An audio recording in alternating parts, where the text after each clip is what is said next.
এক নম্বর হচ্ছে যে মানুষ আমাদের কথা শুনতে পাচ্ছেন, যে মানুষ বিগত পুরসভা ভোটে ভোট দিতে পারেননি, যে মানুষ ভোটের লাইনে দাঁড়িয়ে শুনেছেন তাদের ভোট পড়ে গেছে, যে মানুষ বাড়ি থেকে বেরোনোর আগে তার বাড়ির সামনে তালা লাগিয়ে দেওয়া হয়েছে, যে মানুষ আমাদের এজেন্ট বসার জন্য বা বিরোধী দলের এজেন্ট বসার জন্য তৃণমূলের হাতে মার খেয়েছেন, আমি আপনাদের বলছি 2026-এর 29 তারিখ আমার আপনার বদলা নেওয়ার দিন।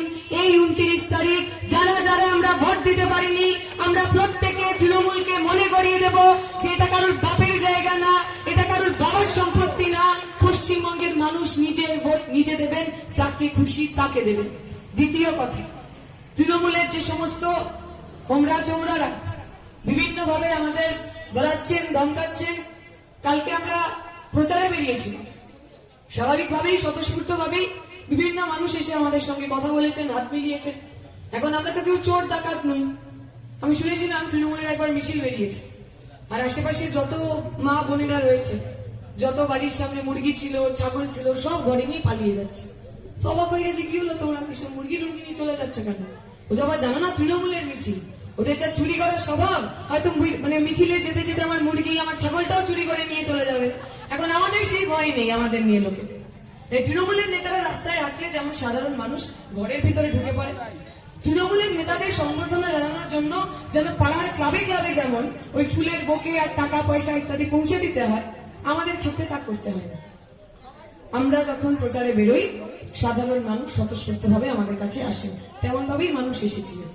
আমরা প্রচার করে গেছি, প্রচার থেকে ফিরে আসার সময় জানতে পারছি তৃণমূলের নেতারা ওই পাড়ায় গিয়ে, ওই এলাকায় গিয়ে, ওই বাড়িতে গিয়ে অলরেডি ভয় দেখিয়ে এসেছে। সে হাত মিলিয়েছিস কেন? হাত মেলানোর কি দরকার? আমরা বলছি সাধারণ মানুষ আমাদের সঙ্গে হাত মেলাতে চায়, আর তৃণমূলের দুর্নীতিবাদ চোর ডাকাত নেতাগুলোকে দেখলে সাধারণ মানুষ জুতো পেটা করতে চায়। ওদের সাথে আমাদের এটাই পার্থক্য, তাই গুলিয়ে দেবেন না।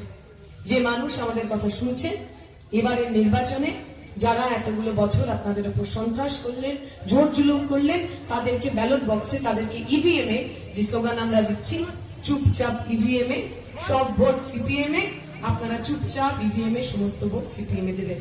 আর যে বিজেপির সাধারণ সমর্থকরা আমাদের কথা শুনছেন, যারা অনেকে বিজেপি করেন কারণ তারা বিশ্বাস করেন বিজেপি আসলে তৃণমূলকে টাইট দেবে, আপনারা চোখের সামনে দেখছেন পার্থ চট্টোপাধ্যায়, অনুব্রত মণ্ডল, জ্যোতিপ্রিয় মল্লিক, তৃণমূলের নেতা, তৃণমূলের চোর, তৃণমূলের ডাকাত, কোটি কোটি টাকা চুরি করেছেন, দুর্নীতি করেছেন। একজন মানুষকে বিজেপি তারা সাজা দিতে পারেনি, শাস্তি দিতে পারেনি। বিজেপি তৃণমূলকে সাজা দেবে না, শাস্তি দেবে না।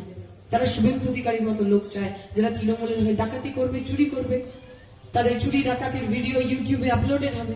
আর যেদিন তারা বিজেপিতে চলে আসবে, সেদিন তারা ওয়াশিং মেশিনে ধুয়ে সাফ সুতরা হয়ে যাবে।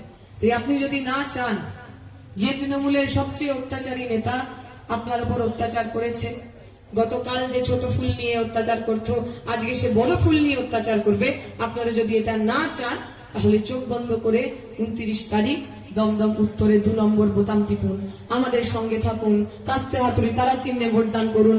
আমরা আপনাদের কথা দিচ্ছি, এই এলাকার শান্তি সম্প্রীতি ফিরিয়ে আনা, এই এলাকার রাজনৈতিক সংস্কৃতি ফিরিয়ে আনা, এই এলাকার সাধারণ খেটে খাওয়া মানুষের মাথা উঁচু করে বাঁচার অধিকার ফিরিয়ে আনা, তার দায়িত্ব আমরা নেব।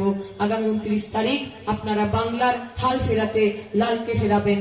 আগামী 29 তারিখ, আগামী 4 তারিখের জয়ের জন্য আমরা সবাই একসাথে লড়াই করব, নিজের বুথ বাঁচাবো, নিজের ভোট নিজে দিয়ে এই লাল দুর্গকে আবার লাল দুর্গে পরিণত করব। এই আশা ভরসা রেখে আমি আমার কথা শেষ করলাম।